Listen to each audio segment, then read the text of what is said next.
he was just talking to the second debater, and ironically, it was about the transgender shooter, and they're talking about not allowing them to purchase firearms, and he was talking back and forth with the guy, and then all of a sudden I hear up top, I see Charlie. I think it got his carotid. I just saw him grab. It looked like his neck, and there's just blood pouring out everywhere, and his eyes kind of rolled back. And at that point, I kind of looked up because it sounded like it came up from behind me up the hill, and it was just one pop. And then we all dropped to the ground, and then they told us all to run. So we all ran out. Yeah, I'm imagining pandemonium at that point. Did you see medical personnel attend to him, and what happened after that? By the time I looked up, he was already off. He was already out. He was already out of the tent. There were some police officers up there. There was a security. There was no metal detectors or anything for us to go through. They didn't even check our tickets.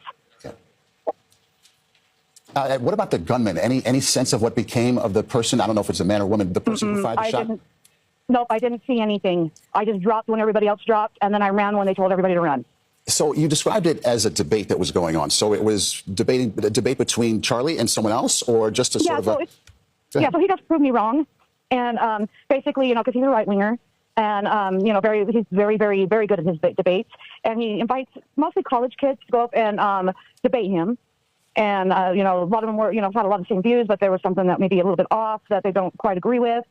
So they're just trying to, debate him back and forth on their views versus his. So it sounds like people from all points on the political spectrum. What about the atmosphere, the mood? What was it like leading up to that? Oh, man, we were all having fun. We were shouting, USA and Charlie Kirk and listening to some, 80s music like Queen and that, and just stuff to pump you up. We're just all having a good time. Yeah, like a festival kind of atmosphere. I want to ask you about security. What was that like as you entered this area? And what kind of area is this? There was none. It was like, so when you walked in there, it was like kind of in the crevice of the buildings with a bridge across it. And then behind it was like a grassy open area with a little bit of sitting that's kind of in the stadium seating. But it was like a little hill. And this is on the campus of Utah Valley University. Yeah.